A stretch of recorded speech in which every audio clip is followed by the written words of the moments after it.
संविधान को अपमानित करने का काम करता है। नमस्कार, आप देख रहे हैं सत्ता सियासत की बात। सत्ता सियासत की बात में आज उत्तर प्रदेश की राजनीति की। उत्तर प्रदेश की राजनीति में इस समय भूचाल आया हुआ है। यूजीसी के एक फैसले ने दिल्ली से लेकर लखनऊ तक की सियासत गर्मा दी है।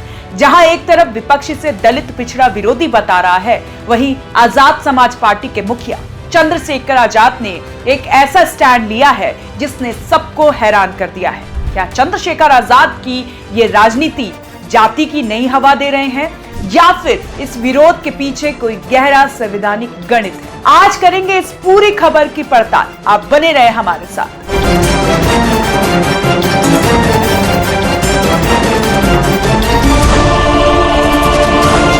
मामला है यूनिवर्सिटी ग्रांट कमीशन यानी यूजीसी के उस नियम का जिसमें कहा गया कि अगर किसी यूनिवर्सिटी में एससी, एसटी या ओबीसी की आरक्षित सीटें खाली रह जाती हैं तो उन्हें डी रिजर्व करके सामान्य श्रेणी से भरा जा सकता है।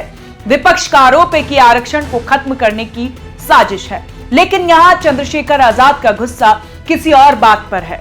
वह यूजीसी के खिलाफ तो है, लेकिन उनके तर्क की गहराई कुछ और है।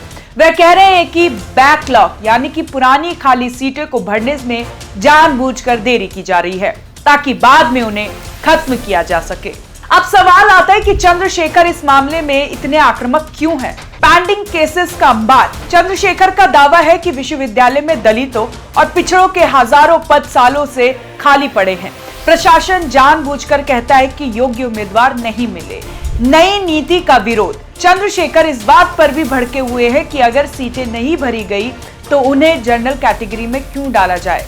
उनका तर्क है कि जब तक आखिरी दलित पिछड़ा उम्मीदवार नहीं चुना जाता तब तक वह सीट खाली रहे या फिर ये विज्ञापन निकाला जाए।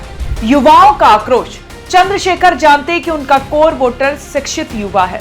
अगर असिस्टेंट प्रोफेसर और फैकल्टी की नौकरियों में आरक्षण खत्म हुआ तो उनका आधार खिसक जाएगा।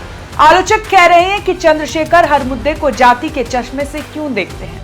क्या वे सिर्फ दलित पिछड़ा कार्ड खेलकर अपनी राजनीति चमका रहे हैं? सच ये है कि उत्तर प्रदेश में मायावती के कमजोर होने के बाद चंद्रशेखर खुद को बहुजन राजनीति का इकलौता वारिस साबित करना चाहते हैं। यूजीसी का मुद्दा उनके लिए एक सुनहरा मौका है। वह दिखाना चाहते हैं कि अखिलेश यादव या मायावती सिर्फ बयान देते हैं, लेकिन सड़कों पर भाई चंद्रशेखर उतरते हैं। वह जातिगत जनगणना की मांग को इस मुद्दे से जोड़कर बहुजन एकता का एक बड़ा किला तैयार कर रहे हैं। खबर है कि चंद्रशेखर आजाद देशव्यापी आंदोलन का बिगुल फूंकने वाले हैं। उनका रुख साफ है, हक नहीं मिला तो छीन लेंगे। लेकिन यहाँ एक पेंच है, क्या सरकार इस दबाव में झुकेगी या फिर कोर्ट के आदेशों की आड़ लेकर इसका डी रिवीजन पॉलिसी को लागू कर दिया जाएगा? अगर ऐसा हुआ तो ये 2027 के यूपी चुनाव से पहले एक बहुत बड़ा कास्ट वॉर बन सकता है। यूजीसी का ये नियम शिक्षा के सुधार के लिए है या आरक्षण को कम करने के लिए, ये बहस का विषय है।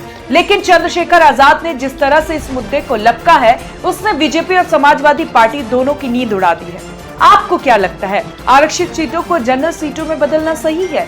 क्या चंद्रशेखर आजाद सिर्फ अपनी राजनीति कर रहे हैं या वाकई समाज के हक की लड़ाई लड़ रहे हैं? कमेंट में अपनी राय बेबाक तरीके से दें ताकि हमें भी पता चले कि आप क्या सुनना चाहते हैं। वीडियो को शेयर करें ताकि आवाज सरकार तक पहुंचे। धन्यवाद।